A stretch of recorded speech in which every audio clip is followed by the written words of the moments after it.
Hello po sa inyong lahat mga ka-crypto. Ako po si Pinoy Crypto Trader at sa video na ito ay atin pong pag-uusapan kung ang crypto market ay nag-bottom na kaya. At yan, malalaman daw po natin yan sa pamagitan po ng mga limang keywords. Kaya yan po ang siyang ating pag-uusapan dito. Pero bago po tayo magpatuloy ay nais ko lamang po munang bigyang linaw ang aking disclaimer kung saan ang nilalaman po ng video na ito ay hindi po ito isang financial advice. For education and information purposes lamang po ang layunin nito. At ayan mga ka-crypto, ang crypto market ay mahirap po talaga itong i-predict. Pero may mga analyst tulad po ng Sentiment na nagsasabi na may mga keywords daw na maaring gamitin ng mga traders para malaman kung ang market ay sobrang euphoric or sobrang fearful o nakakatakot. Ang mga keywords na ito ay maaring mag-signal kung ang market ay nasa bottom na at handa na itong makaranas ng rebound. Yan, yung unang keyword natin dito ay ang crush.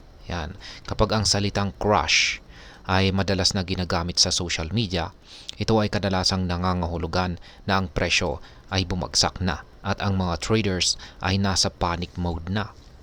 Kapag ang salitang crush ay madalas na binabanggit, ito ay karaniwang sinyales na ang mga presyo ay magsisimula ng bumalik sa dati. Ayan. Maliban po sa crush ay ang keyword naman na sell. Ang madalas na paggamit po ng salitang sell ay nagpapahiwatig po ito ng widespread fear at potensyal para sa market rebound. Kapag ang mga tao ay nag-uusap tungkol sa pagbebenta ng kanilang mga assets, ito ay maaring sinyalis na. Ang sinyalis na ang market ay sobrang pessimistic at maaring malapit ng mag-recover. Ayan. Maliban po sa salitang sell ay meron din yung dead, yan, or patay. Kapag ang mga traders ay nagsisimulang magsalita tungkol sa mga assets na dead na ito, ay yan, maaring mag-signal po na ang market ay sobrang pessimistic at ang recovery ay maaring malapit na. Kaya ang salitang dead ay nagpapakita ng kawalan ng pag-asa sa market kung saan kadalasan ay sinyalis na ang bottom ay naabot na. Ayan. Sunod naman na keyword ay ang crackdown. Ang regulatory fears ay maaring magpababa ng mga presyo. Pero ito rin ay nagdudulot ng buying opportunities kapag ang panic ay tila exaggerated.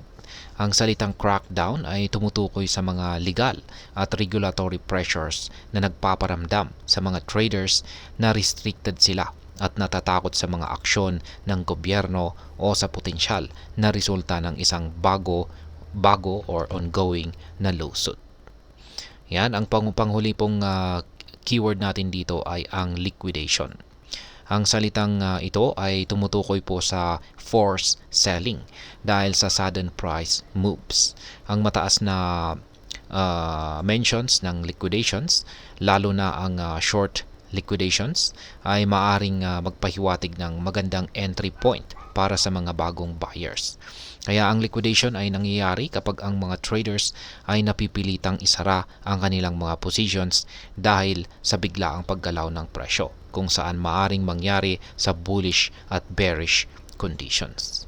Kaya ayan po ulit yung mga keywords na kailangan po nating bantayan kapag nakapag-bottom na ang crypto market.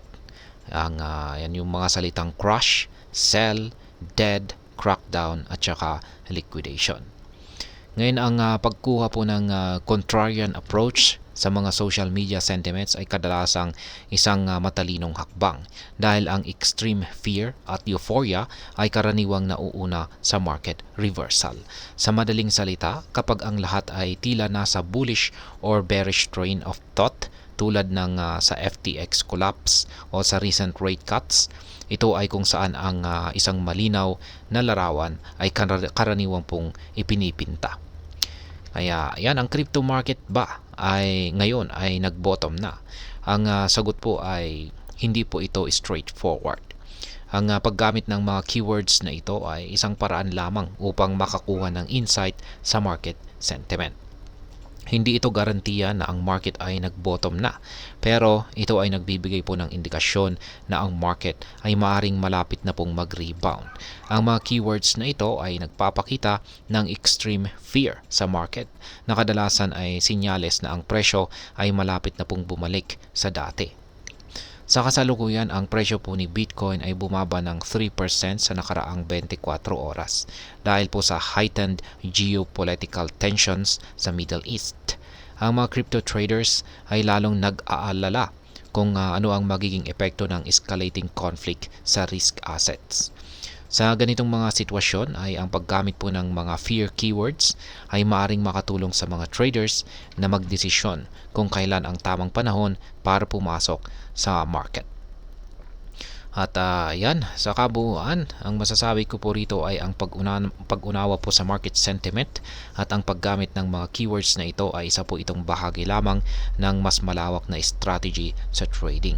Kaya mahalaga pa rin ang pag-aaral ng fundamentals at technical analysis upang makagawa ng mas matalinong informed decisions.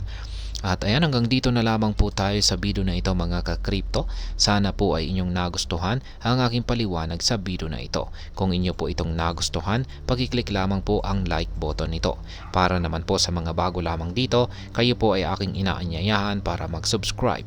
Pag-click na rin po ang bell icon nito dahil ito po ang siyang magsisilbing notification nito sa mga bago kong videos na akin pong ina-upload sa aking YouTube channel na ito.